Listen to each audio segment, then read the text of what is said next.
Have you ever stopped to think about what the stuff around you is actually made of? What if the buildings we live in and the furniture we use every day could be made from, well, from waste? Not just recycled, but created from something we usually just throw away. Today, we're diving into a really cool breakthrough that does just that, turning mountains of discarded tree bark into a strong, sustainable, and less toxic building material. I mean, seriously, take a look at the desk you might be at right now, or the shelves on your wall.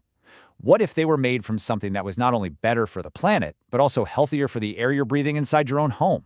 That is the powerful idea we're going to unpack.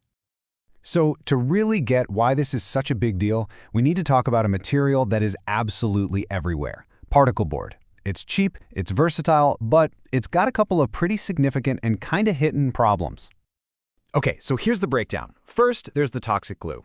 Most particleboard is held together with synthetic glues that have stuff like formaldehyde in them, which can release nasty gases into our homes over time. At the exact same time, the timber industry is producing literal mountains of tree bark that just gets treated as waste. So think about that. We're using a toxic binder while throwing away a perfectly natural one. It's kind of crazy. But what if that waste product actually held the key to its own solution? It turns out tree bark is absolutely packed with a powerful natural adhesive, a substance that researchers are now figuring out how to unlock. The whole process starts right here. Researchers take the bark from a tree, grind it all down, and then they use a vibrating sieve to sort it all out into different sizes. You got your fine, your medium, and your coarse particles. And as you'll see in a minute, the size of these little bits turns out to be a critical piece of the puzzle. Now, the key ingredient in all of this is something called lignin. It's a natural polymer, and it's found in all woody plants. The best way to think of it is like this. If the cellulose fibers in a tree are the rebar, lignin is the concrete that binds it all together, giving the tree its incredible strength. It is, quite literally, nature's own superglue.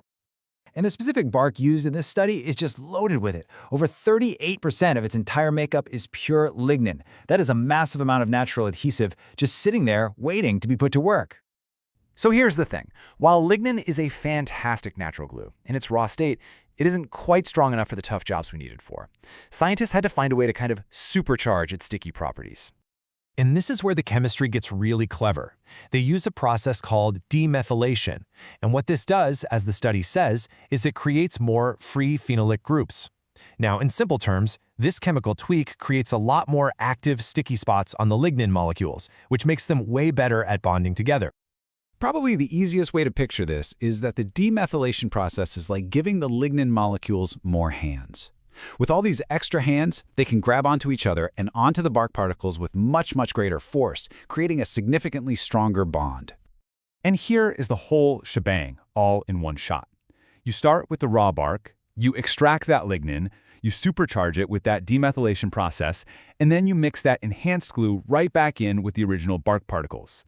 A hot press does the rest, and you have your final board. It's a beautifully self-contained system, basically using the tree's own glue to put itself back together. Okay, so we have this new eco-friendly particle board. But the big question, the one that really matters, is how does it actually perform? To find out, the researchers put it head-to-head against the industry standard. So, in one corner, we have our new champion, the demethylated lignin adhesive. It's all natural and totally formaldehyde-free. And in the other corner, we have the reigning champ, traditional urea-formaldehyde, or UF adhesive. Let's see how they did. First up, water resistance. This test shows how much the board swelled up after being soaked in water. A lower number is better here. And as you can see, the traditional UF adhesive did perform a little bit better. It swelled a bit less than the lignin board. So, round one goes to the traditional glue.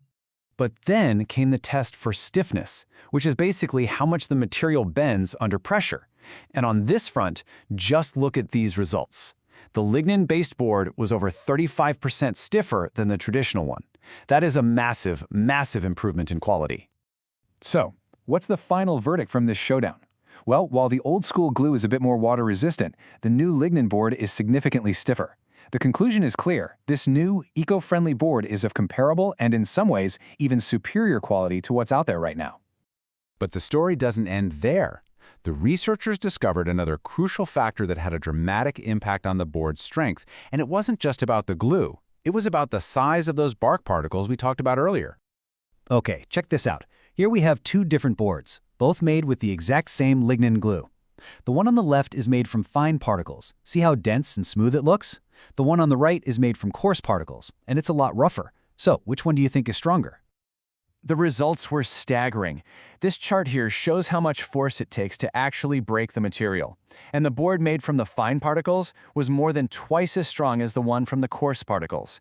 That is an enormous difference. So why does finer mean stronger? Well, it all comes down to pretty basic physics.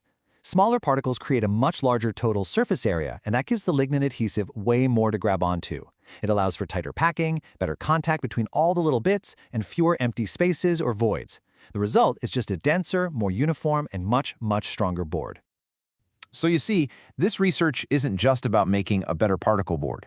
It's really a blueprint for a more intelligent and sustainable way of manufacturing, of turning our problems into solutions.